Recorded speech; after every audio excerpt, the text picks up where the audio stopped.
clear warning to any politicians thinking of voting against the government's stadium enabling legislation.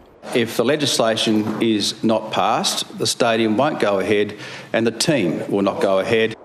The stadium is being considered by the Planning Commission, but the government is working on enabling legislation that will allow it to be built. If that legislation is defeated, the government will move to withdraw the stadium from the Project of State Significance process. It's just the Premier's way or the highway. The fact is, if we want a team, if we want to start this project, we've got to get on with the job.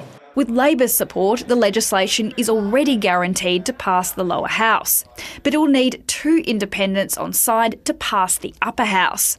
This tactic is designed to wedge those who are still undecided. I won't be bullied into making a decision. In fact, it's quite concerning that the language the Premier is using is quite threatening and appears to be coercive. In a statement, independent MLC Beck Thomas questioned whether the government was trying to get the stadium built or hoping to see it go down among a sea of shifted blame.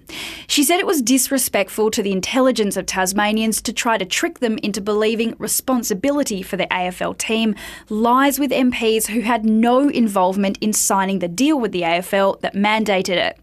However, she said the Premier's comments have no impact on her decision-making, which would be based on whether there is sufficient information to demonstrate the stadium can be built at Macquarie Point and a clear plan on how to pay for it. If the Premier thinks he's going to skate through Parliament, threatening the upper house, not providing information to decision-makers, the bill will fail. By confirming it'll remove the project from the POS process, the government takes away the safety net, meaning if the upper house votes it down, there are no second chances.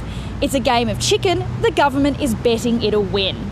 The draft legislation is expected to be released later this month. Lucy MacDonald, ABC News.